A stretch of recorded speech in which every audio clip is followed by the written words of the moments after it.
Mm.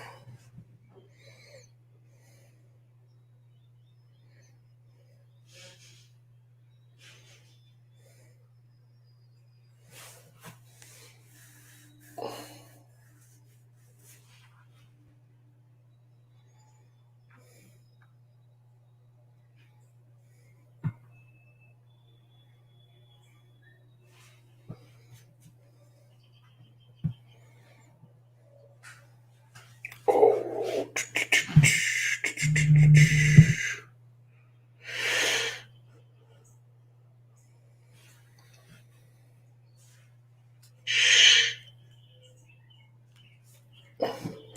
What's up, Hank?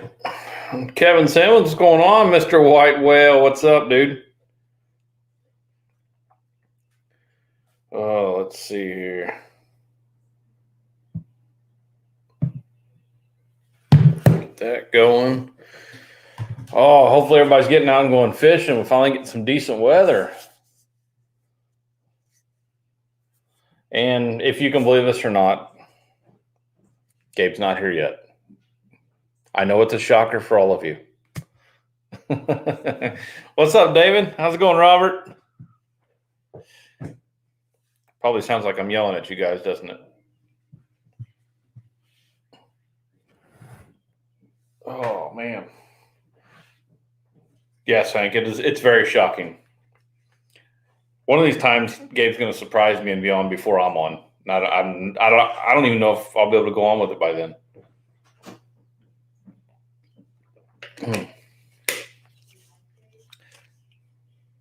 Yeah. Oh, so I guess you guys, most of you seen, we're going to go over some flipping and pitching bait, some swim jigs. Got a little bit of everything to go over with, I guess, really.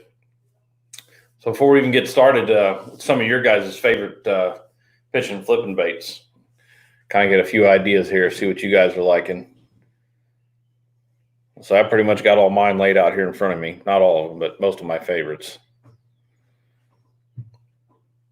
We'll wait till Gabe gets on here and we'll start up on it.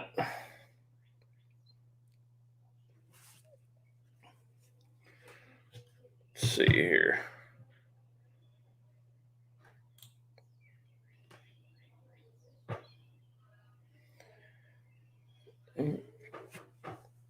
Hank, you guys still getting some pretty hot weather down there? I'm guessing you all are. Probably 90s to 100, I'm sure.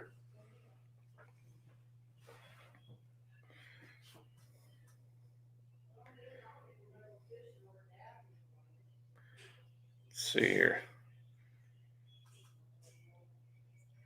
Trying to figure what's going on with these comments. They're not coming through very quick at all.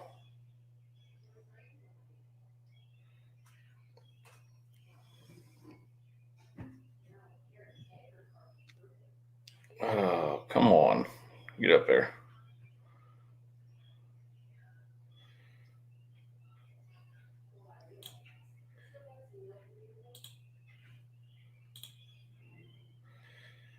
Oh, holy cow, now they're coming. Jeez. I don't know what was going on there. They're acting kind of funny. So David says the Reigns tube and the SK Rage Bug for me. That's a pretty good matchup there. I like the Rage Bug. I think that's a pretty universal bait that a lot of people use too. See, Hank says yes, it's hot. Hot was great the other day, but it did not last. Yeah, almost 90 the day after the storms went through. Oof. Whitewell says tough to pitch and flip from the bank. Going to give it a solid go this year from the yak. Yeah, there you go, man. I know a lot of guys. They were talking about them yaks that were they could stand up on. I don't know the name of them. I'm not familiar with kayaks a whole lot. So, but that's what a lot of guys were looking for, the ones they could stand up and actually flip and pitch from. So, let's see here. Oh, Doug's in the house. What's going on, man? Jeremiah says 5/16 jig with a Zoom trailer, and I like the Reaction Innovation Beaver. That's a deadly combination. Absolutely. Bitters BFM is a solid choice for flipping and pitching. Yeah. Let's see here. like I said, as soon as Mr. Gabe gets here, we'll start going into some of our stuff. Now, guys, I brought in probably, I don't know, maybe 10 different things. Now, I'm sure that Gabe is probably going to bring in probably 3/4 of his boat again, so don't be surprised. So, Bass Guy made it. Hey, good seeing you, man. Glad you made it back. White Whale says just got some new soft plastics. A 6 cents prawn is sweet. Yeah, I've heard I haven't had it yet, White Whale, but I've heard it was really nice. I'll tell you what, 6 cents is, I'll give that company props. They're on top of their game with their stuff. There's not a whole lot of companies out there that really stress on quality, but I think they're one of the few. So, Richard Stroud, how's it going, man? Everything out here is doing just fine. Just waiting on Gabe, so he should be here shortly. He said give him 6 minutes, so.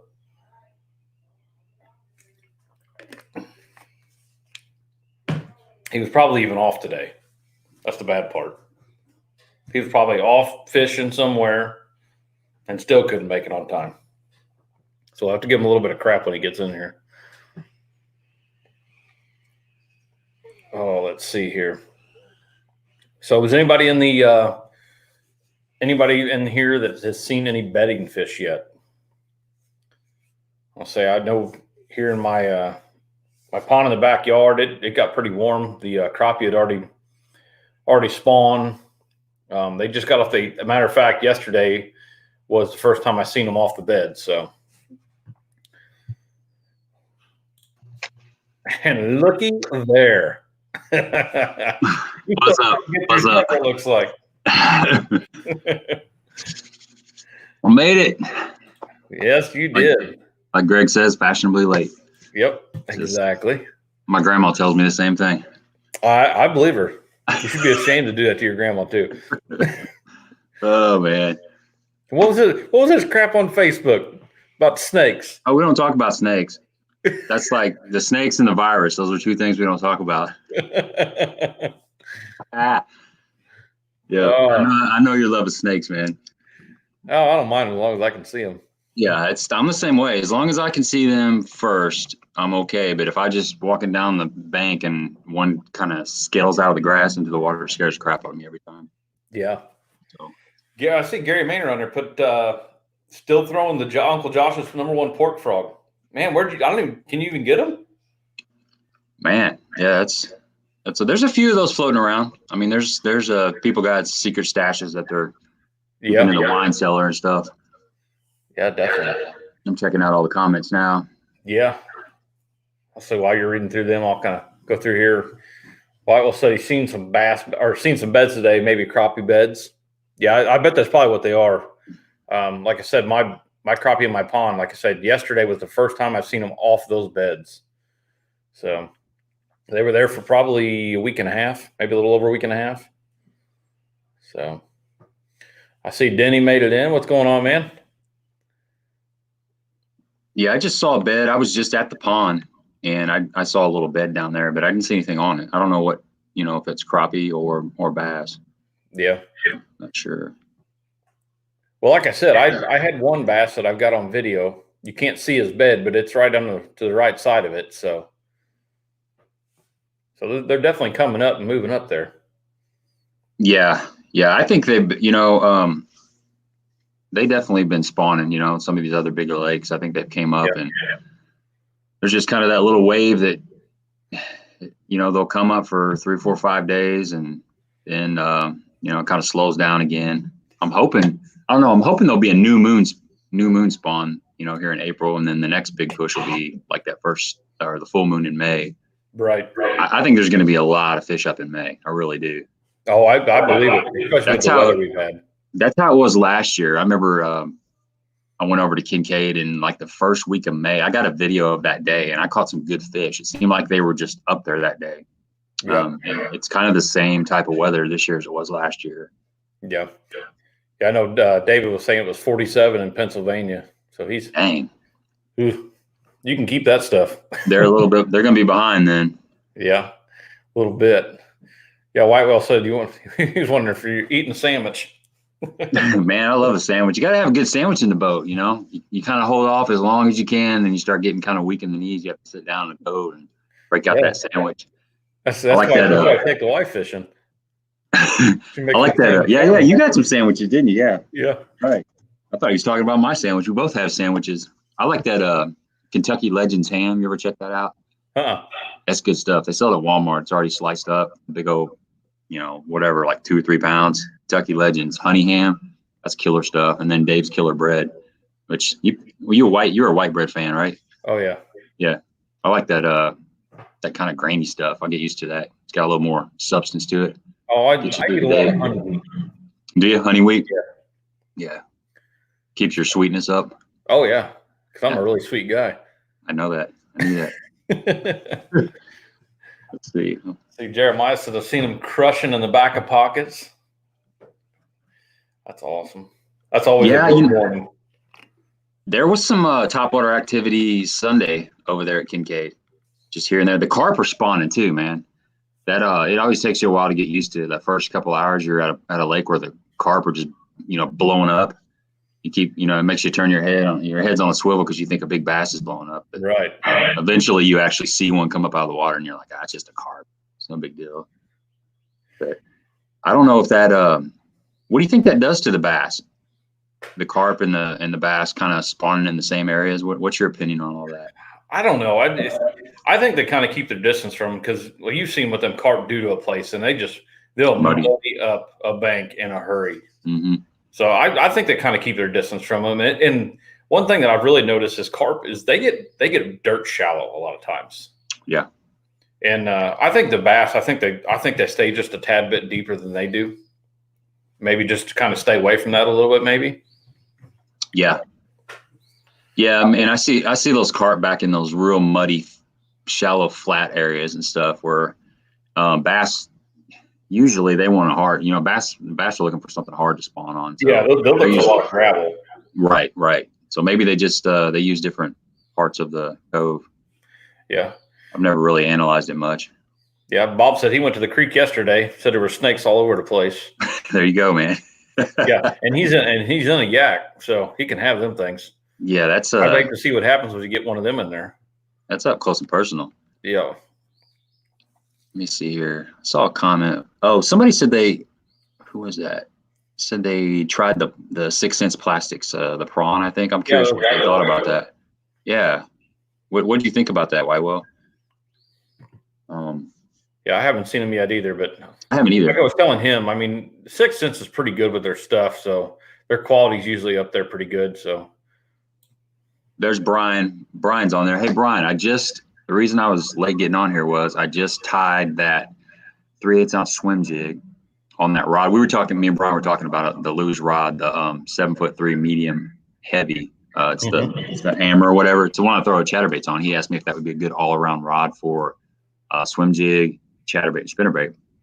And so I just went out to the pond, tied a 3/8 ounce swim jig on there, and made a few casts. And yeah, that's going to work just fine for you, Brian. Especially if you're not skipping, because with skipping, I like a little bit shorter rod. That's just me personally. I like about a 7-foot rod. That's 7'3". I mean, it's still fine. I got a football jig rod that's 7'3", and I skip under docks with that just fine. But yeah, that'll work just fine for you. Do what? I said you're a little taller too. Yeah, exactly. I just get used to that littler rod. You can you can roll it and whip it in there in tighter spots. But that rod's going to work great for anything finessey. It works great for like small swim baits, and it's finesse jigs. It's a multi-purpose rod. Yeah. So, you see Stephanie Slayton on there? Said she caught 20 crappie yesterday at the local lake. Dang. So I was excited. She's new to fishing. Me and my boyfriend went out for about 5 hours yesterday. That's pretty cool. That's awesome. Yeah, crappie are I've been seeing a lot of crappie schooling up on the graph, out on points and around brush pile. I guess they're always like that, but it just seems like all of a sudden you just start really seeing them up a little shallower. So they're setting up to spawn too. Robert said if you guys don't know, but keep a can of starting fluid with you. If you see a snake, spray it to kill them. You got to get close to them though. Yeah, I ain't getting that close. Yeah. Keep a lighter and you can drink that stuff and light it and just blowtorch them. Yeah. Brave enough. I don't mess with snakes a whole lot. Hey, Yeah, Stephanie, I'm wondering do what? Stephanie, what'd you catch those crappie on? Curious, were you guys live baiting it or with the little crappie jigs? I like to throw a little crappie jig around the pond back here. It's fun. Yeah, I do it with my pond, that's for sure. See, Whitewell said he's found a bunch of bucks up in the shallow flats this past weekend, munching on a spinnerbait. Hey, nothing wrong with that. I found some of them too. Gary's got a snake solution right there. Yeah. The old 9 mil. You can find some shells, man. They're hard to find right now. That ammunition is a hot commodity in the moment. Mm-hmm. Jeremiah says with the weather here in Southern Illinois has been up and down. I think May is going to be the month. I agree with you, Jeremiah. I was thinking the same thing. I mean, it was right there, and then we had that cold front push through last week.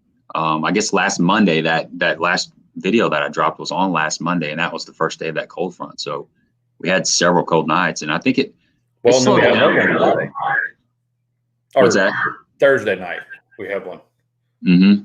Yeah, it's Thursday or Friday. Well, the main one was last Monday where we had all the cold weather. Right. But then we've had like some weak fronts pushing through too.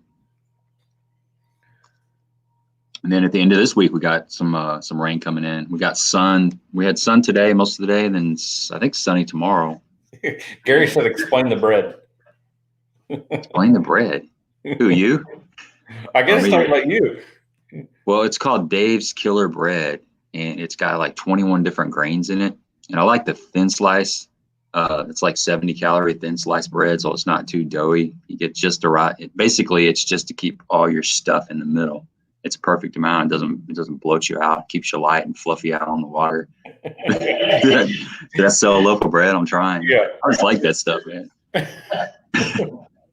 You guys carry big sandwiches. My buddy Jerry, he's my team partner, and I was calling him Mr. Sandwich there for a while because he would literally pack like 2 or 3 or 4 sandwiches in his cooler.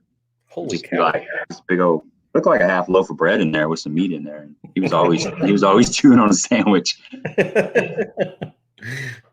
Mr. Sandwich. Yeah, Whitewell said he had 32 and frosty this morning, and it snowed there on Friday. Good God. Man, you keep that stuff over in Indiana. We don't want nothing over here. Yeah, that's crazy. I know out there in Estes Park, Colorado, I got a buddy that lives out there, and they got like 12 inches. I think it was the end of last week. Did you say 12 inches? Yes. Holy yes. The hell of that. Yeah, right at the foot of the Rocky Mountains. Man, that's just nuts. There's no way. Oh. Yeah, they're still behind there. Yeah, definitely. Yeah, Doug said he said seen carp almost throw themselves up on the shore. They get so shallow. Yeah, that's about right. Yeah. Well, a lot of times they're trying to beat their eggs out. Like that's what they do. They'll slam themselves against something hard, and that's a way to force the eggs to come out of them. I've heard that before. So they got to do what they got to do. They don't have any doctors. There's no C-sections out there in the water. Oh yeah, Gary's. Robert says, Gary, as long as you don't shoot a hole in your boat. Yeah. Well, I mean, if you're in a kayak, I mean, what do you do if it gets in the boat? I mean, there's nowhere you can go.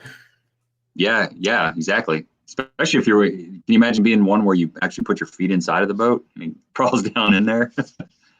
Man, I don't want nothing to do with that. I'm sure you would figure out how to get out of the boat really, really quick. Kayak. Let's see. Bob says, I was on the creek the other day. Carp were running all over the place. They were spooking everything from bass to turtles. I'm still looking to try and catch one of those big ones on the yak. Yeah, I imagine that thing would just pull you all over the place. I don't know where you'd really go in a creek, though. Holy cow. It just. No, and I've seen this. I think we talked about this a while back, but there's a time in the spring where those baby snakes hatch, and there are literally 20 or 30 of them swimming around. I used to wade the Whitewater River all the time when I was younger, and you'd be out there just, like thigh high in the water, and you start looking around, and right along the grass line, you just see it's just moving. There's just snakes, and you start really paying attention. Next thing you know, there's 20 or 30 snakes swimming around. It's pretty scary. Yeah, I think the worst place I've ever ran into them was actually down at Barkley Lake. we were fishing. It was it wasn't really a bluff wall, but it was a pretty steep wall, and there were water snakes all over. I mean, it was like every 5 or 6 foot there were snakes coming down that bank, and I mean there were several of them. They just kept trying to come out towards the boat. Just kind of throw your lure up there by them, and they'd run back to the bank. But man, they were all over the place there. I've got pictures, not me personally, but a friend of mine, and this has happened several times, has seen rattlesnakes swimming across Barkley Lake back in some of those coves. Rattlesnakes? Rattlesnakes, yes, sir. Yeah. They can keep those. Yeah, that's a whole different kind of snake there. Yeah, exactly. What's up, Chapter Monkey? Good to see you, buddy. Had a little uploading issues last night. Saw you talking about that on your channel. Hope you got that all lined out, man. It's tricky. I haven't had that problem, but that's not saying I won't. I mean, there's so much traffic on YouTube right now. I've been having problems with Netflix. I think there's just so many people at home because of this virus and stuff. They're all just saturating these streaming services, and a lot of times it just gets glitchy and it'll just just shut down. So I'm sure YouTube's the same way. So Stephanie, thanks. I appreciate that. Yeah, did you see Denny's comment? He said, I'm good for 1 skip per reel. Skip per reel. You got to carry extra line, huh? Extra line, a pick. Yeah, man, I did that quite a few times the other day. It's usually when I'm thinking about it too much. Like I was doing some chest cam video and I'm talking about skipping, and I'm thinking about it, and then that's where I usually screw up. But if I'm just naturally going down the bank, I don't think about it too much, and usually pulls off the reel pretty smooth. Yeah, did you see Bass Guy here? Said he had a run with a POD cottonmouth on Rin a few years back. He literally chased us. He was so mad. Yeah, that's a real snaky looking lake. I mean, there's a lot of wood to hide in. I was going to say, you get up and start flipping brush there, and you're going to run into a couple of them. Yes, sir. Yeah, you get hung. Right now those trees are budded out and they're kind of droopy. Yep. And you get hung up underneath one of those trees, and you better look up before you sneak up in there and get it. Yeah, let's see, ready to go to Cedar, catch some bass. My boyfriend has created a fishing monster. That's awesome. Hey, that's a healthy relationship right there. Yep. Time on the water. Oh, let's see here. No better place to bond. Hey, we got hella bass in here. What's up, dude? Good to see you on here. Well, you're way down on comments, aren't you? Yeah, I'm trying to figure out where we're at here. I am right underneath Phoenix Spiller. Okay, gotcha. So he says, new video idea, how to break down a lake during the different seasons, how to use your charts to find potential bedding areas or staging areas. Let me see here. I mean, I don't know if I'd really use my charts to do that. I mean, I think we could probably do it, but we'd have to do it on a map. Would probably be the best way to do that with contour lines. If you're looking for the bedding areas and staging areas like that, wouldn't you think? That's a good idea. Fish the Moment, he does a lot of that kind of stuff. He does like breakdown stuff with the Google Earth and the maps. I need to start doing that again. I did a few videos last year where I talked about just different areas. It was more based on winter fishing stuff, and I think it was on Lake of Egypt. But yeah, that's a good idea, man. I'll have to soak on that for a minute, because that's a great idea. What else we got? Whitewell said he picked up some of the 6 cents, the 4-4 swim baits. He said they're really durable. Plastic looks great on a swim jig, creates a really good rocking motion. Now, Whitewell, I think you fished them before, but the bio spawn swim baits, the Exo Swims. If you throw them, I think those have pretty dang good action on them. They have a real good roll to them. Wonder if that's kind of like that how the 6 cents one is. What's on that bio spawn? It's a crawl bait. You gave me a pack of them. I can't remember which one it was. But, the Vol Bug or the Vol Crawl? I think it was the Vol Crawl. I was throwing that on a swim jig. It looked pretty good on a swim jig, actually. Yeah. It skipped really well too. Yeah, my I'll say the Vile Crawl is the one I like. The Vile Bug, on the other hand, it's a real flimsy bait. It's real slim. I didn't care for it as much, but it's a good trailer. Let's see here. Yeah, South Georgia Bass said water moccasins are known for falling off limbs into boats. Yep, I can guarantee you that. Yeah, I've had it happen before. We talked about that. I had one fall on my boat. Luckily, it just hit and went over the side. But I was going into or underneath an overhanging tree to get unhung or whatever, and I heard a little bump in the back of my boat. It was pretty sketchy. Yeah, I had before I bought my boat. Now the guy that used to own it, he dropped one in the back of that boat with me. The motor caught a little brush that was behind us and knocked him out of that limb. Yeah, I made it to the front of the boat in one step. So yeah, you can move pretty fast when you need to. It's amazing. Oh yeah, pretty fast for a fat guy. Yeah, sometimes it's good to just keep a rubber snake around just to check your reflexes. No. I know what I'm bringing with me next time we fish together. Yeah, I guarantee there won't be no damn cooler in there. Wasps. Yeah, good call. South PA says look for wasps and hornets, and because they're out right now. I've been having a lot of wasps flying my mail truck. I'm sure you have too, Brian. Last couple days, this is that time of year where they're looking for a place to start building a little nest, get their wasp on.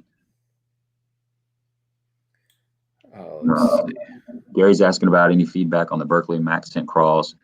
I haven't fished the crawls, but I fished that General, the Berkeley General, and it's definitely stinky, and it's more rigid than say a Cinco. It's a lot, it's kind of stiffer and it tears up a little bit, but I caught fish on them. I need to dig those back out. I got too many lures and not enough time, too many plastics, not enough time. Kind of get on one thing and I just go with it. But yeah, that makes some good products. Yep. Yeah, and I see down below, yeah, Tackle Junkie was even talking about that Exo Swim having a nice roll to it. Like I said, I think that Exo Swim is what sets that particular swim bait apart from a lot of the other ones, is the actual roll to it. Cool. Trying to get fancy with it there. Yeah. Bass Guy 1960 says somebody posted a pic a few months ago, a rattlesnake swimming in King Bait. Yeah, they swim. I didn't know that until a couple years ago. Aren't they the ones that they almost like float on top of the water? Yeah, they stay really high in the water. Yeah. I remember somebody saying something about that. I don't remember who it was, but yeah, they're good swimmers. Well, Denny wants to know, what was the swim jig you were skipping with?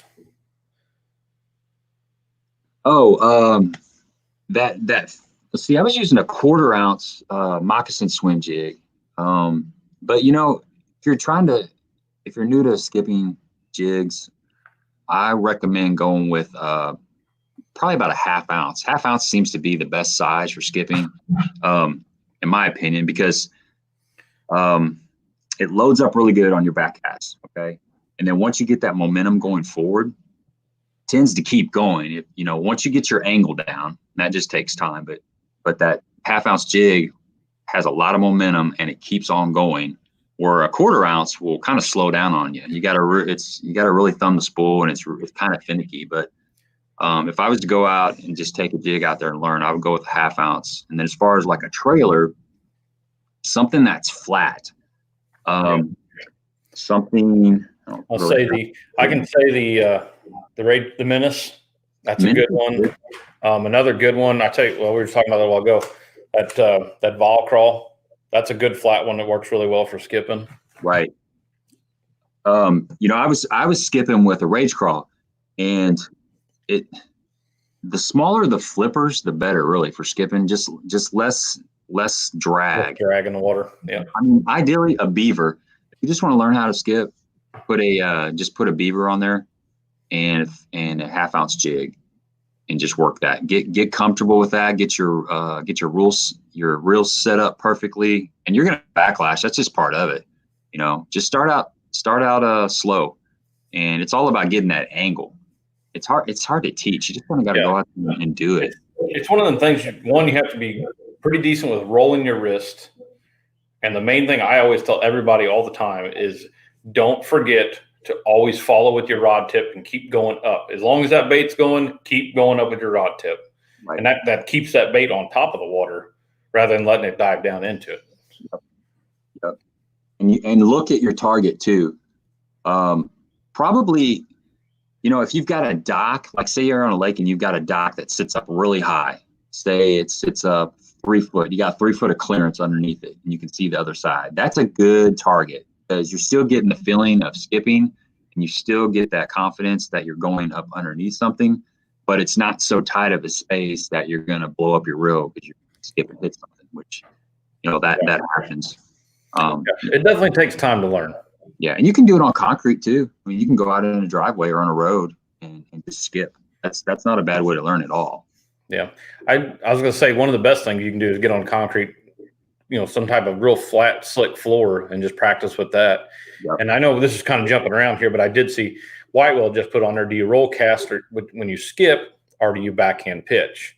Now for myself, I do both, and I think you do too. Yeah. I'm roll casting, but if I'm fishing docks and I'm in tighter, a lot of times I'll just do it just a regular pitch.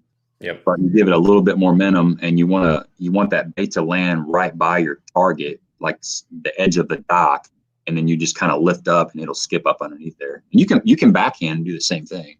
I'm not near as good as the backhand. I can do the front pitch and the roll cast pretty proficiently. Yeah, I know what is it, Gerald? I think Gerald Swindle did a video on when he was doing it from his backhand. Dude, he's a that dude's nuts, man. He was way up in there. Well, I've got like 7 smoke rods because of him. That 7 foot medium heavy rod that I use a lot. That's my swim jig rod. And that was, the reason I bought that is because of that video right there. And it's a great skipping rod. Yeah. You were talking a while ago about, that 7.6 that you had and you use. And like I said, you're a little bit taller guy than I am, but I bought that Veritas rod, for skipping because it had so much of a tip to it. But it's a 7.6, and I tell you what, I can't stand it. Right. It's a pain in the butt, as short as I am. Now, 7 foot rod I can skip really good with, but that 7.6 kills me. Yep. Anything over, for me personally, is like I was saying earlier, 7'3". I've got that loose football jig rod. It's 7'3", and I can skip a half ounce or 3/4 ounce football jig with that. But if I was to go with like a 3/8 or a quarter, there's no way. I got to drop down to like a 7 foot medium heavy with a nice tip on it. Yeah. If you don't have a good tip that's got a lot of action to it, you're pretty much killing yourself. Mm-hmm. That's one of the problems with these rod manufacturers. There's so much variance between each model and each company. Well, for instance, you're talking about a Veritas. Their rods are stiffer. Like a medium is more like a medium heavy in the Veritas line. Yeah. Now, like the smoke rod, I think it's about right. These luge rods, like I know I talk about luge rods, but a lot. But the custom light is a little bit heavier rod action. So it's hard to find the right action without actually going into the store and checking them out. And then you almost have to put line through the line for the line guides and just grab the line and pull it and just see what kind of action you have before you know that. That's the one thing I always didn't like about going and shopping for rods, because you really don't know the feel of it. You can't just sit there and go like this with it. You're not going to know it. I mean, until you get line on there and just kind of pull on it a little bit, and then you can really tell a lot about it.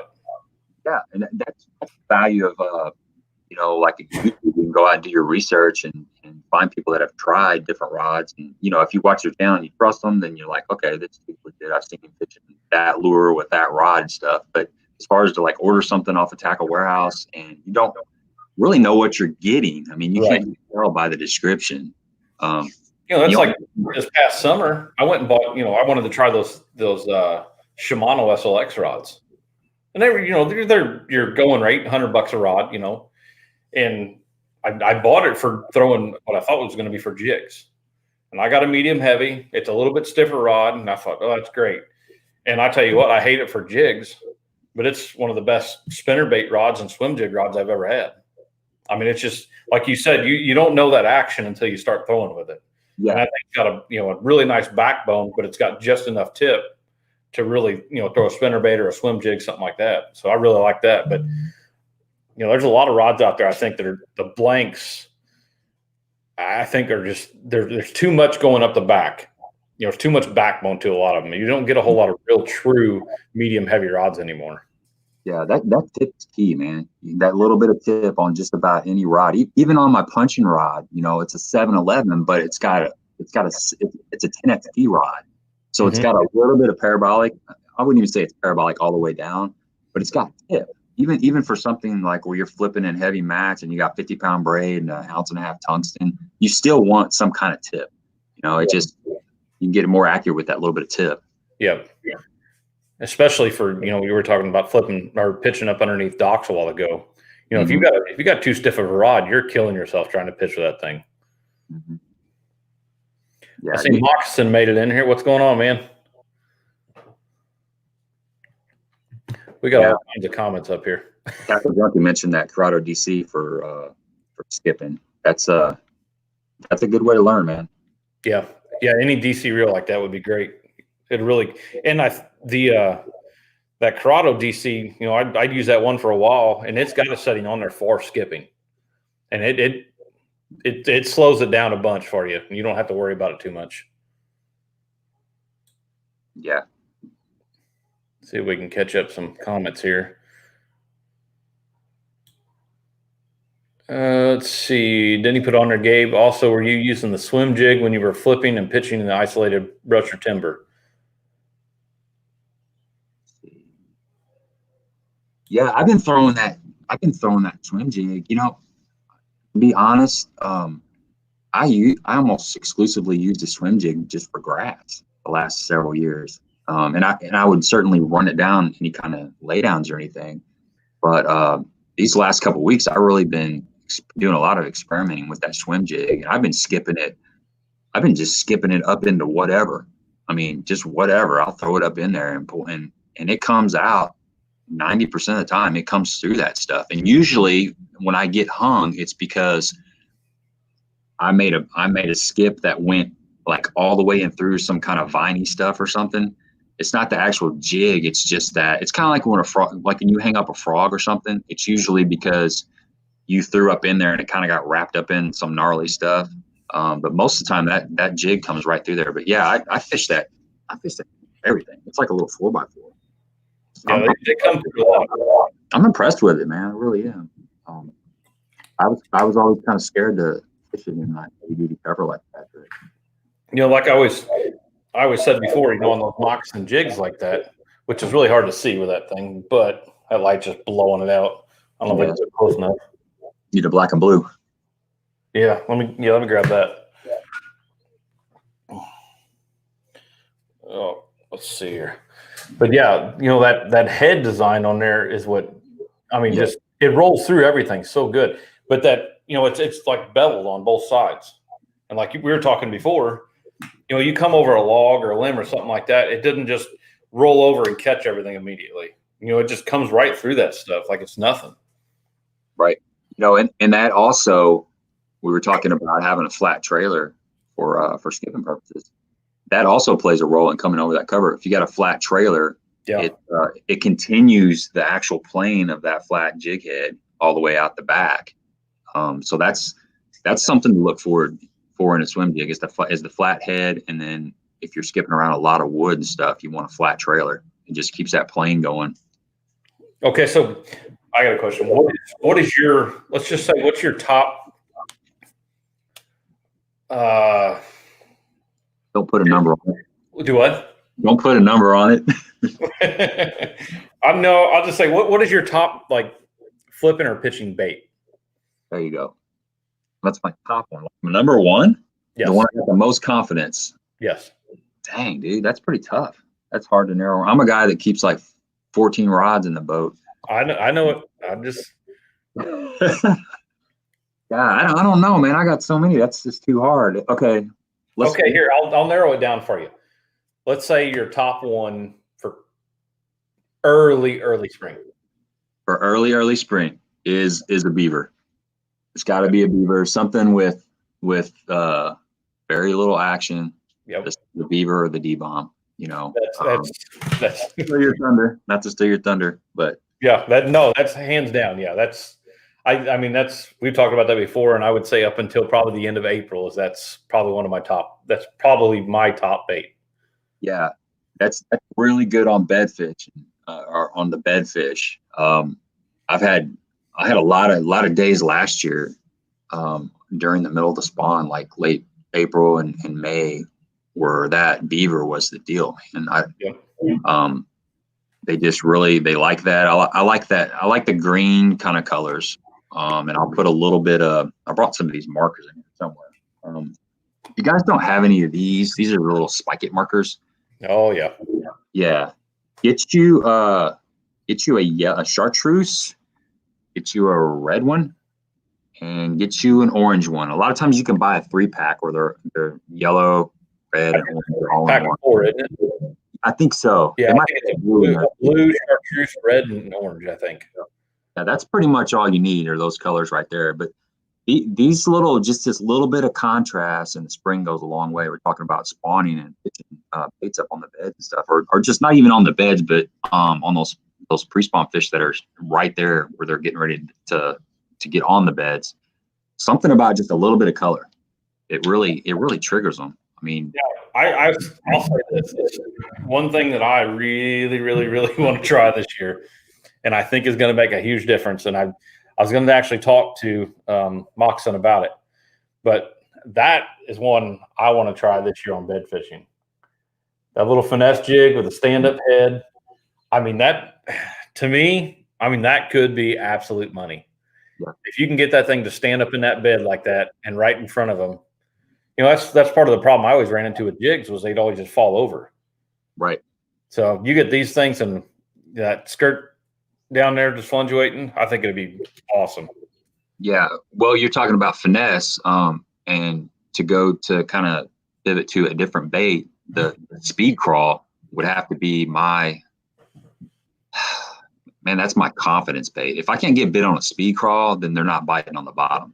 I mean, that's just, they're not looking. Now, see, I know I tell a lot of people, and I don't, it's not that I don't want people knowing, it's just I don't throw it out there as often because there's a lot of people around us that watch the channel and stuff like that and really fish the same stuff we do. But that speed crawl in the back of a swim jig is just absolute killer. I actually like that better than I do the menace. Because those little flapper claws or whatever, there's nothing to them, and they flap so fast. It's kind of like a twin tail grub, just a shorter version. Yeah. So, yeah, it's a great chatterbait trailer too. Yeah. That's an all around. You got to have that in your box for sure. I saw Bob was talking about eyeballing a local golf course pond, but he hasn't seen any bass on the beds. Yeah, I mean, hell, he could probably, if he had a good enough reel, he could probably hit that pond from his front door. Did you see or did you listen to was it Bass Talk Live the other day where they weren't there, but they were talking to, I think it was Chris Lane, and he did a trick shot cast out of his living room. Let's see, he was standing in his dining room. He had a sliding glass door. He opened it. I think there was like an 18-inch gap.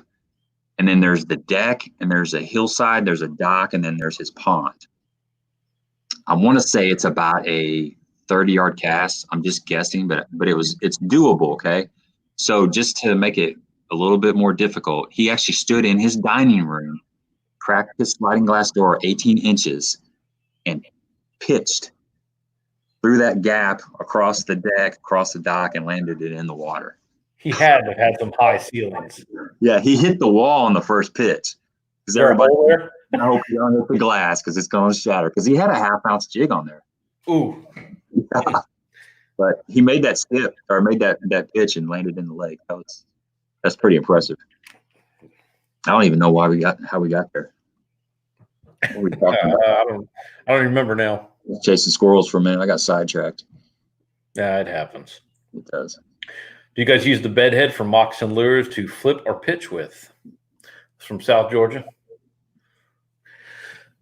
So I haven't got to fish with them much. I had some and then lost them pretty quick. And I still have not put an order together, which I need to. Yeah, I got one here right now. I was throwing it around.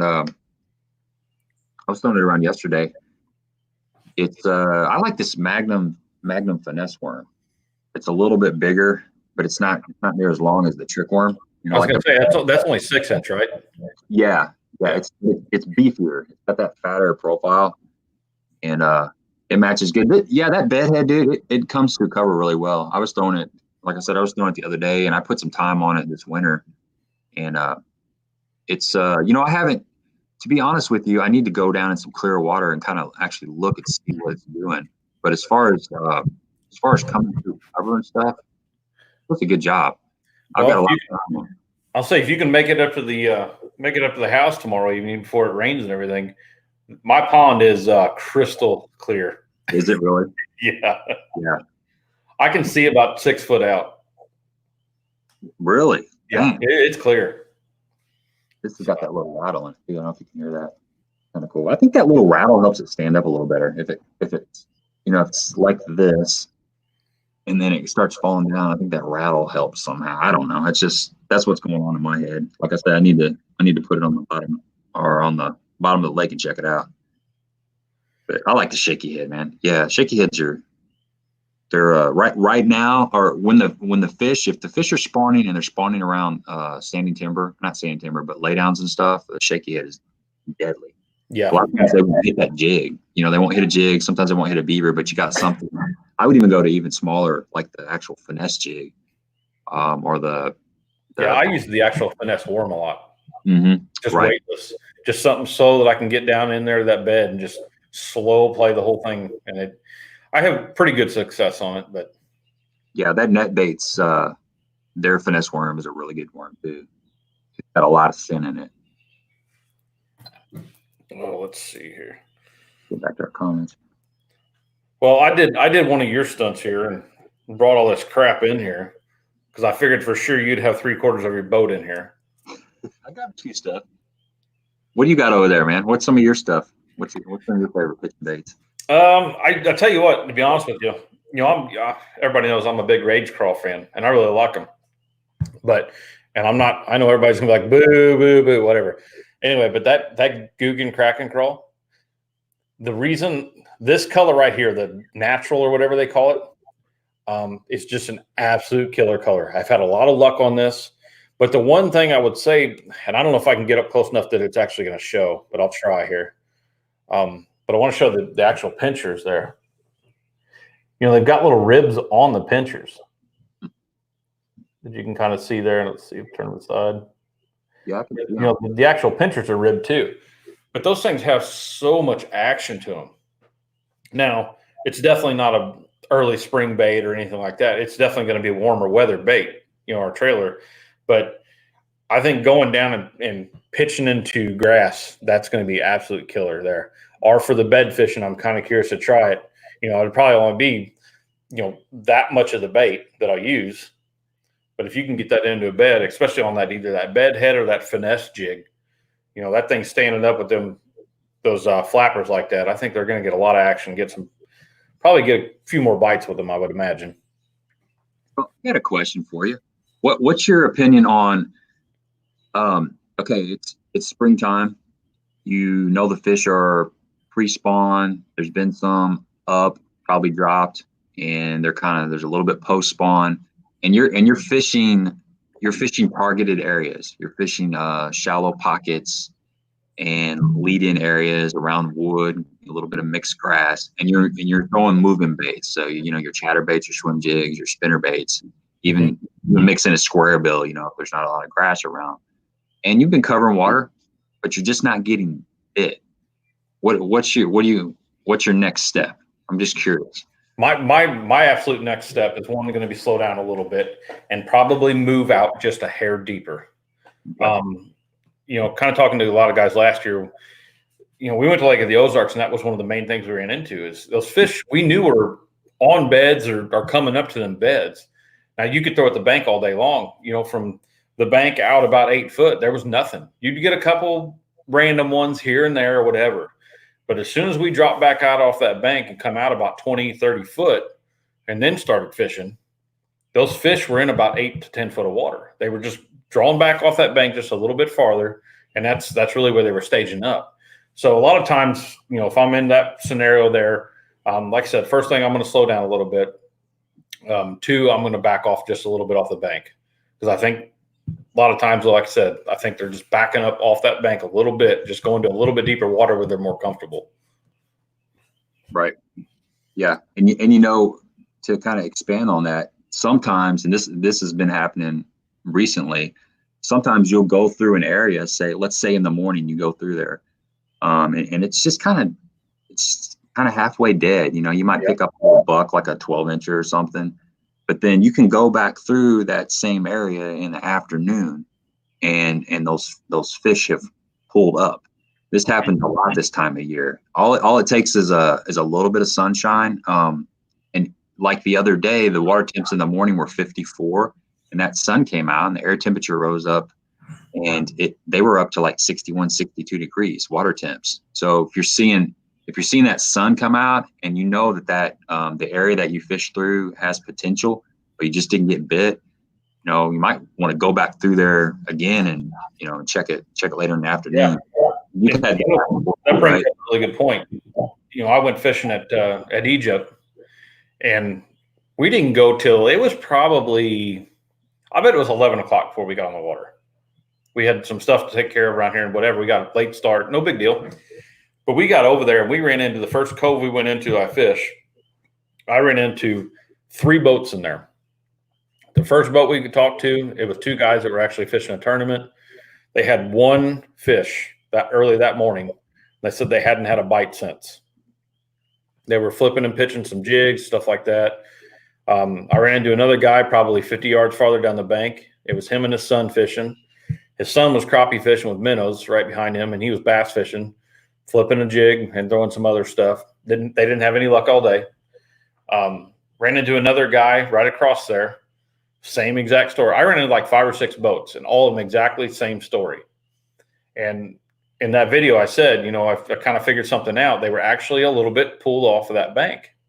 They were out in about 6 to 8 foot of water is what was going on. I started fishing that, and you've seen all the fish I'd caught over there. It was nothing great, but I started catching a lot of fish, and from all these other guys that were pretty much saying they weren't catching anything. Yeah, if you wouldn't have made that adjustment, you probably wouldn't have caught anything, or you might have, you've been lucky to maybe catch 1 or 2. Right. They were just busy beating the banks, and but what I was getting at was, that sun was warming up that water. When we got there, it was 56. I think it was about 58 when we were getting ready to pull out. So, yeah, those fish move a lot. The more time you spend out in the water, you realize that a lot of times they're just not there. You'll go through a bunch of different lures. Like this time of the year, you're better off, in my opinion, to spend several hours with some kind of moving bait and cover water. Yep. Because usually there's going to be some fish. You're going to run across fish every 30 minutes if you just keep your head down. But it's hard to not stop, or it's hard to not stop and like hit something. Right. Because you're not getting bites. You're like, oh, they're not biting. I need to be slowing down or something. But yeah, you're better to cover water. Yeah, and like my video the other day, like I kept going back to that spinner bait. The spinner bait, the square bill, through the swim jig too, and I just kept going back and forth between all of them. And then once I get to a lay down, I'd run that square bill, I'd run that spinner bait through there first, and didn't get anything. And then I would slow down a little bit just at that particular spot, fish that one little lay down just for a minute or two, and then I move on to the swim or the moving baits again. But yeah, if you're not covering water this time of year, you're probably hurting yourself. Right. I would agree 100%. Now in the spawn, when the spawn's full blown and those fish are up there and they're guarding, a lot of times they won't swing at anything coming through. It's got to be falling on top of them, or it's got to be coming across their bed. And that's when you're going to go to like your flipping and pitching stuff. There comes a time when they don't just kind of slash at something that's going by. They just let it go by. There's a couple of reasons. A lot of it is because they've seen 1,000 baits go by. They may have been hooked a couple times already this year, but they get real territorial from a little small area, and that's all they're guarding. And that's when like your beavers and your D-bombs and your jig and stuff are going to come into play. I got a cool deal here from Missouri. I'm guessing it's Missouri Basser. Old Basser. Says, I'm having trouble getting fish to hit chatterbaits, swim jigs. They hit good in the same place conditions. Any suggestions besides stick with swim jigs? Man, the best thing to have tied on is whatever they're biting. If you're getting bites on the swim jig, I would just keep throwing it. It changes when, a lot of times around here, they'll hit the chatterbait better than they will the swim jig and vice versa. And then sometimes they'll hit that spinnerbait. Yeah. It's got a lot. Oh, go ahead. I would say, I think one question I would have is, one, are you throwing the exact same colors? Right. And then that may have something to do with it. Also, I was going to say the actual speed of your retrieve, that may have a lot to do with it too. A chatterbait, theoretically, most of the time, you're going to be reeling a little bit slower, because if you reel it too fast, it just comes up on you. So, so that may be some of it. You may be throwing that chatterbait and it's rolling too smooth or too slow, and they're getting a good look at it. Whereas a swim jig, you might be swimming a little bit faster and they're not getting as good a look, and they're just lashing out and grabbing it. Right. And then another thing that popped into my mind was the water clarity.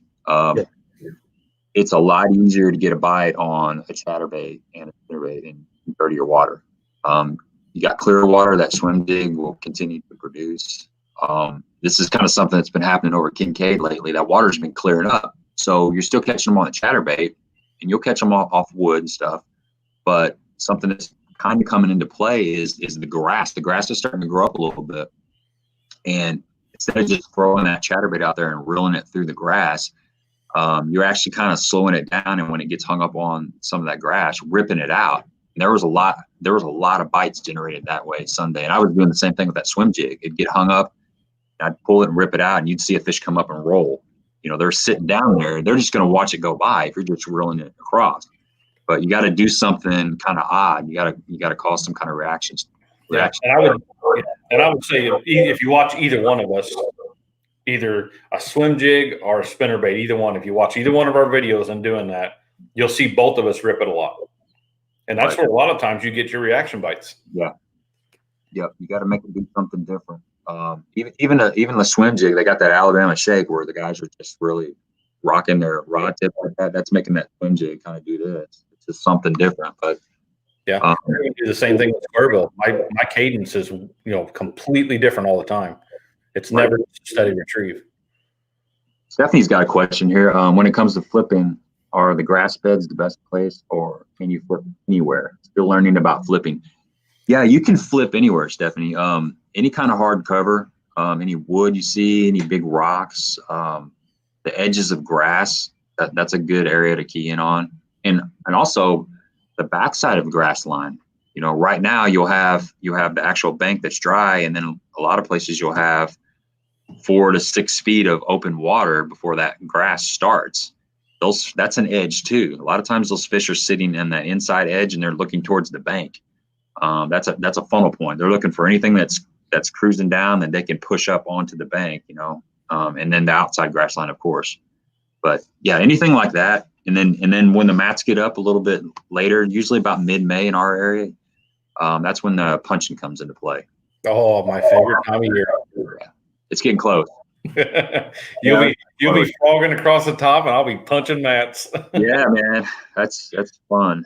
I get it on that, and I don't usually quit. Unfortunately, I'm gonna have to force myself to get out deep again. Yep. See this? We got a little compliment there. Oh, this is an awesome show, and love to set up a question. Yeah, represent, man. Represent. Yellow tech lid in the mail the other day. It's my new favorite hat. The family loves it, so I'm gonna have to get another one, because you know how it is. You get something you like, you better order two. Are you saying you ordered me one? I'll get you one. Works really well. I like it. Yeah. Let's see. I seen Stephanie on there had another deal. She said never caught anything on a spinnerbait. I don't have much faith in them. My boyfriend Todd is the go-to to cover water. He can catch pretty big bass on it. I can't even get hit. Stephanie, I can tell you, and I guarantee Gabe will too. A spinnerbait is one of them things. When it's on, it's on. But when you have some stubborn bass and you're not getting a whole lot of bites, keep throwing it, because that's typically where you're going to hit that big one. Yeah.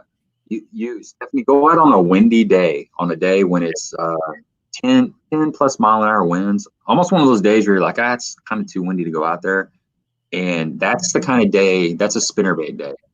For any area, the area of the lake where that wind is blowing in, just go down that stretch and keep throwing it. And also that little, that War Eagle finesse spinnerbait is a really good one to have tied on. The mouse color, if you got clear water, that mouse. If you got dirty water, like a white and chartreuse. And that's really only 2 colors you need, in my opinion. I mean, what kind of spinnerbait was that? I've never heard of them.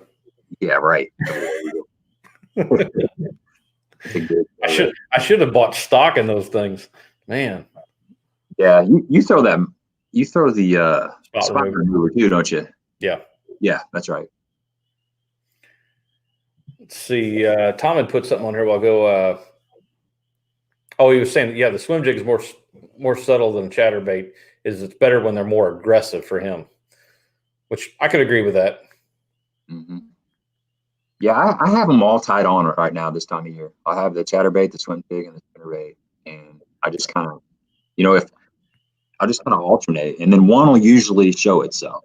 One, you'll start finding you're picking up more bites on one than the other. Right. And I'll tell you another moving bait that I really like to throw this time of year is just a plain, either your Exo Swim, your Rage Swimmer, your Kitech, on just a plain Jane weighted belly hook. Yeah. Is a killer combination this time of year too.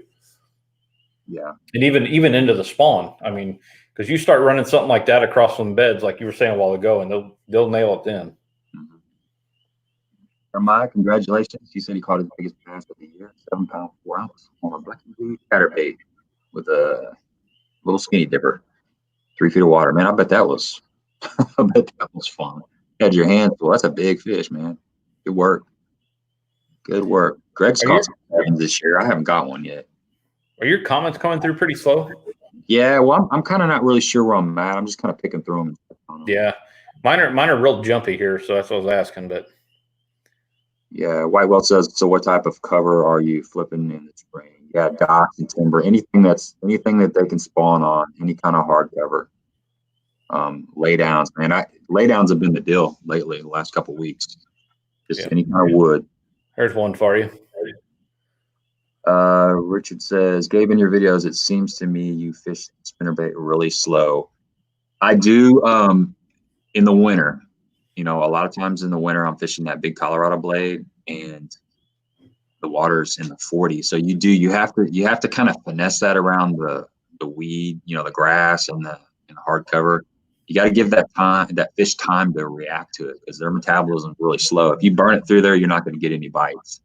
It's kind of you're covering water as fast as you can using a slow technique. But yeah, I fish as kind of slow as I can. It's just slow rolling that spinnerbait around that shallow stuff, and you don't catch a whole lot of fish, but they typically catch a better quality fish with that big spinnerbait. And then in the summertime in the warmer water, I'll move that spinnerbait pretty fast. I'll go to a willow leaf blade, like a double willow leaf. Greg, what do you think about that? Same thing? Yeah, I'm the exact same way. Yeah. Like I said, that Colorado blade, I'll throw until the water's about getting pretty close to 60. And then I'll start picking up that double willow leaf. I'm with you on that. They get away from it.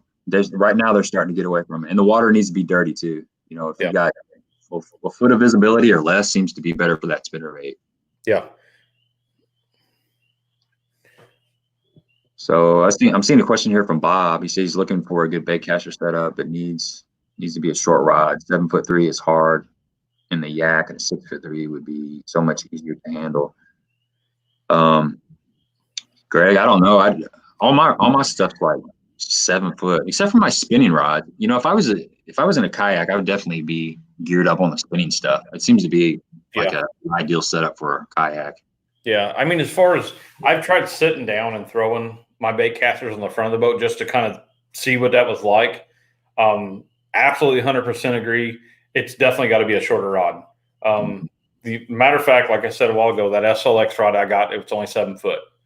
But the whole reason I bought it 7 foot is because I wanted it for skipping, because it was originally bought for the jigs, but worked better for other things. But that rod in particular, just that little bit of shortness, I mean, it makes a big difference.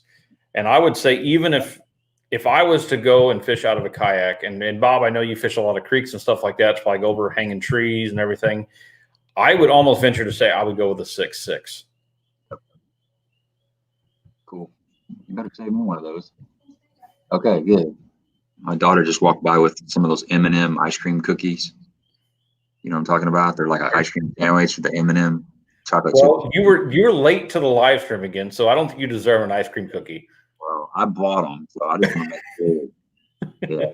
Yeah, I keep seeing wrappers in the trash. I'm like, you guys are slowly getting rid of all my ice cream. They're good. Oh, Oakie's in the house. He said he's a little late, but he made it. That's Hey, awesome. good night, man. So, yeah, Brian says wasps in the mail truck. Try to catch up on some of these comments. Yeah, there's a bunch of them up there. Robert Daniel says you need a can of Raid. Yep. You know, it's funny. We were just talking to our postmaster, just talking about us not having the wasp spray right now because we're so focused on the other craziness that's going on. All our focus has been on that stuff. So the wasp spray is coming. So let's see. Jeremiah says he really likes the Reaction Innovation spicy beer. Yep. On Swim Jig. Good luck pitching it around Cedar Lake. Yep. I tell you what, the Reaction Innovation, there's a lot of guys out there, I'm going to say professionals, that really kind of stay clear from their baits because of their packaging. Yeah. Have you noticed that? Yeah. Yep. Well, they wouldn't carry them in Walmart, I don't think. No. They start changing their packaging. Yeah, they got some raunchy names too. I mean, there's no like green pumpkin or June bug. It's the dirty Sanchez. Yeah, it's very flavorful. Penetration. I mean, come on. Yeah, I started pitching that TV last year, and it's got a different look. It definitely works. See, the bait man was showing the net bait dagger last night, an old bait they brought back. Looks awesome for flipping. Okay, I don't even know what that looks like.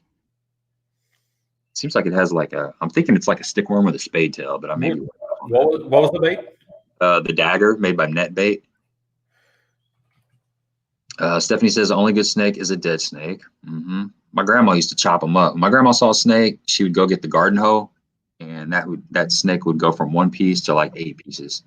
And if it moved, it was going to go to 9 pieces. Just that's the way she was. I don't know if I can share it. I was going to see if I could share it on here. I don't know if I can, though. Let me try something here.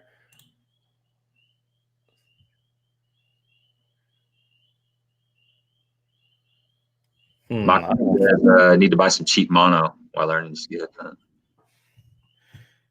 Yeah, I guess it won't switch for me. I was going to see if I could bring that up on there, but it don't let me do it.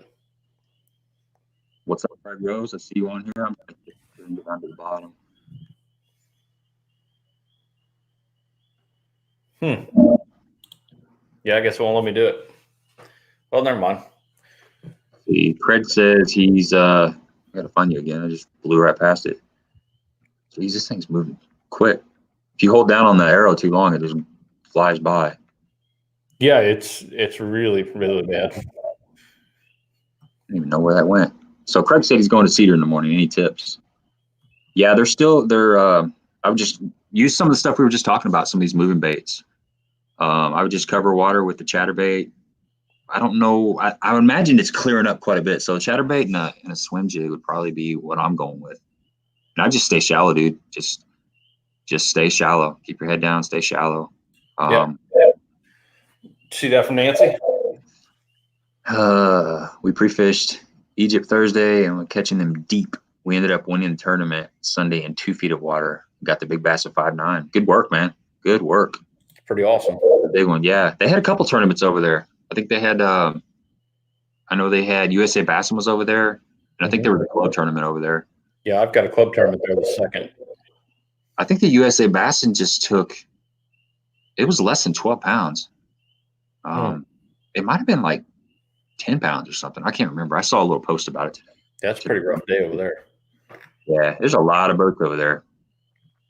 You know, if you get a bad, there's going to be somebody fishing your stuff all the time. Well, you see this? It's a pretty good point there.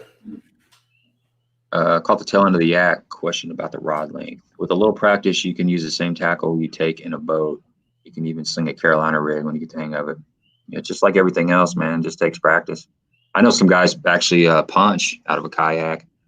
And they got a 7'11" rod with a ounce and a half weight, and they're punching. Yeah, there's no way I can do it. I can't sit down. I don't even sit on my own boat that I have now. I don't even have a seat in the front. I take it out. I stand all day. So Yeah, Whitewell says he fished on yesterday with the 12-foot visibility. Yeah, you can definitely see the bass spawn. I wonder how deep they spawn. Probably right there, 10, 12, 15 feet. I know Table Rock, I've heard of them spawning as deep as 20 feet. A little smallmouth. Smallmouth like to spawn deeper anyway. Let's see. Christian says, you make that hat look good, man. It's the hat that makes me look good. Thanks. Yeah, it ain't the hat. Oh, Nancy said the USA Bassin was 11-8 to win. And they said they had 13-8 and they're in a different tourney. And the wrong stuff. But well, maybe you guys had a lot of boats too. That's good. Yeah, you never know. I mean, I've been out before and just fun fishing, which this is always fun to do. You know, you're fun fishing, you know there's a tournament on, and you kind of keep track of what you're catching, just to to humor yourself. And a lot of times you do pretty good on those days. And you're like, oh yeah, in that tournament, you know. But if you'd got in the tournament, you may not have done as good. It's just the way it is. Yeah, it's a little different when you're fun fishing because you don't have that constant nag in the back of your brain. Are you doing the correct thing? Do you need to move? Do you need to do this? And boy, that's it is completely different. You beat yourself up a lot when you're tournament fishing. That's for sure. Yeah, you do. It's weird, man. Your heart gets racing. I fished a little tournament yesterday, a really small club tournament, and I hadn't fished a tournament in several months. And my heart was racing. You know, it's just a little small. There's like 8 guys in the tournament, and I was just kind of pumped up. You know, just kind of. It took me a while to kind of slow down and find my groove. I was wanting to pick up, you know, a rod, throw it like 5 minutes, pick up another rod, throw it 5 minutes, and next thing you know, you realize you went down this whole bank and you didn't even fish it. You know, you're constantly. Yeah, you weren't even fishing it. You're just going down the bank. Yeah, you always see a spot that looks great that's way up above you.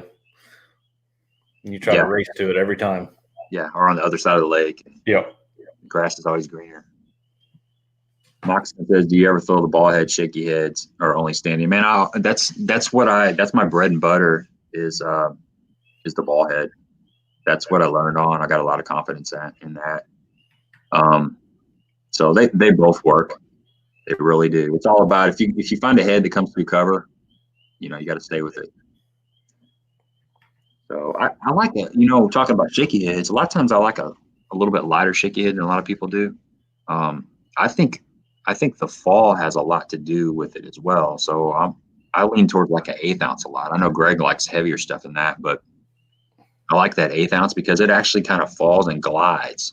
Sometimes I think that just catches the fish's, you know, eye and curiosity. It gives them a little bit more time to look at it.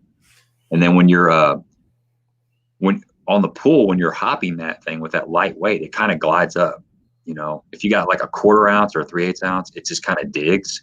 You know, that lighter head will actually kind of glide, and it's a different look. I think it gets more bites. Oh, I 100% agree with you. Mm-hmm. You know, even when I'm flipping, like we were talking about early spring, while I go with that missile D bomb, you know, I'll drop down to an 1/8 ounce weight with it, right, just to get that slower fall. And that thing, like you were saying, it's a light enough bait at that point to where, it, like you said, it almost glides down. And that slower fall, I think, just you get a lot more reaction bites out of that than you do with something that's just straight falling right in front of them. You know, they don't follow that down. You're getting that repeated motion. Like say this is the motion that's attracting the bass's attention. You're able to keep doing that over and over with that lighter weight. If you got a heavier weight, the only time you're getting that is on the fall. Once it gets on the bottom, it stays on the bottom. You can't reproduce that same action. That lighter bait, you can cause it to do that over and over. Yeah. Seen Bassin Country just made it on. What's going on, man? Got Seth in here. Stick worm with a nail weight. Works good for bedding bass. Yep, the Neko rig or nail weighted wacky. Definitely. I love the wacky rig. I threw it around quite a bit the other day too. I got a few bites on it. I tell you what, that's just all around a hard bait to beat. Yeah, it gets bites. Yeah. It gets good. If I had to pick something finesse style, that's probably where I would go. Mm-hmm. And you know how big of a finesse fan I am. It's big too. I mean, don't think you can't catch like a 5 or 6 pounder on a little 4-inch gum bear. Oh no, I don't doubt it at all. It's just my patience is very thin with finesse. Yeah. Yeah. I like whatever catches the fish. Oh, I agree. I agree. I just usually beat myself up until I find something else that I like throwing to catch them. Yeah, right. It's like a last effort for you. Yeah, Tom's on here, man. He just he's been on the water, caught a couple, good deal. Always makes the evening better when you catch a few. Brian's out. Good night, man. Thanks for stopping by. Oh, let's see here. Moccasins out. Let's see. Got Jeremiah's talking about the Jeff Creek squirrel tail worm, weightless smallie beaver. Yeah. I picked up some smallie beavers for trailers on those little finesse jigs. But that's my go-to on that, Jeremiah. Maybe I need to throw that smallie beaver too, but I usually go with that speed crawl. When I'm going to go finesse and I'm going to be pitching around beds and stuff, the speed crawl gets it done. And that squirrel tail, I bought some of those. I haven't really gave them a chance. I bought some about 4 or 5 years ago when they first came out. That's like the finesse worm with the two tails on it, if I remember right.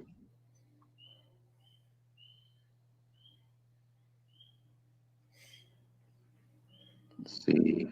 I'm just now getting down to some of these comments. Somebody said something about the lizard being a good bedfish bait. Yup. That's scary. Yeah, if you were fishing the wacky guy, Gerardo, man, the wacky guy is a deal. If you guys don't know what the wacky guy is, me and my daughter did a video not too long ago, and that's the old wacky worm, but it's now officially called the wacky guy, which is great. Anytime you give a lure a name, it just makes it comes a lot from the guy that's throwing it. Might be right. I was having a lot of fun that day. Yeah, Tom says, he goes, I got a surprise bite tonight on a 7-inch jerky J on a 6/0 1/4-ounce keel weighted hook. Really just took it with me to see how it looked in the fall. I think I'll get one of the 5-inch Bass Assassins out. There you go. Get some big girls. I've thrown that jerky J on a scrounger head, but I haven't thrown it on a regular. I guess they make the jerky J with the paddle tail too. Probably what he's talking about. All right, Stephanie. Thanks for stopping by. Take care. Hope you get that spinnerbait figured out. Keep trying it. Yep, absolutely. It's well worth it when you do. Make sure everybody sees this. David's always out here helping support our channels. Thanks, David. Appreciate that. Trying to blow through these. Yeah, Jeremiah's talking about the Tokyo rig. I actually had that out tonight. We didn't really get to talk to it, but I started fishing the Tokyo rig last year, and that swim bait is cool. You can throw that thing out and swim it, and it's got a really unique action. And you hit stuff and it kind of slows it down. This is great for pitching in holes too. It comes through cover okay. It's a little, I don't know, it's a little bit snaggy. I've lost a couple of them, but they're definitely a different look. It gets that, if you're talking about referring to bed fishing, it gives that bait a shadow, some separation from the bottom. You're getting it up off the bottom, and I think it's right in that fish's face. You think a 3-pound fish is going to be, let's say 6 inches off the bottom, even if his belly's on the bottom, and that's right there in his eyeball. I mean, he can't help but look at that. He doesn't have to go down. She doesn't have to go down on it. It's just right there. You can even kind of slap her with it a little bit, and she's going to suck it in. It's going to make her mad. But yeah, I got this out, so I'm going to put this in my boat and play around with it again. Like I said, too many lures, not enough time. I got no comment for that. Keep your mouth shut. I am.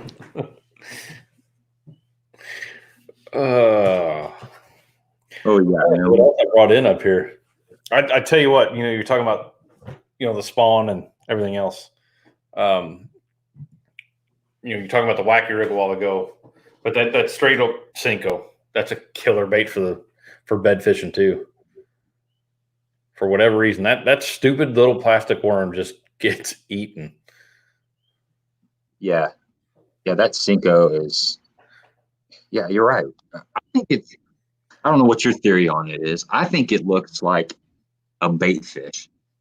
It just looks like you've seen bait fish kind of nose down, just kind of feeding on the bottom. I think it's this one of those little like a shore minnow or something down there, or like a fathead minnow. And don't get me wrong, I don't know a whole lot about leeches, but it might have something to do with it too. That kind of look like a leech. They got that long, slender, dark body, kind of like you said, digging down. Yeah. I'm just guessing. I don't know. I don't know anything about leeches. Those lampreys, Kentucky Lake. I don't know if you've ever caught a fish that's got a lamprey on it. Have you ever had that happen? I don't think so.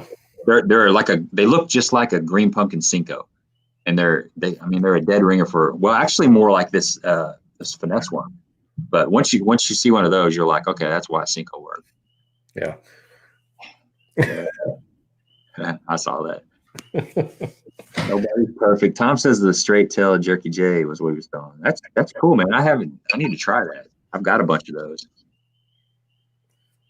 Were you just casting that out and reeling it in, or were you just fishing like a fluke or something?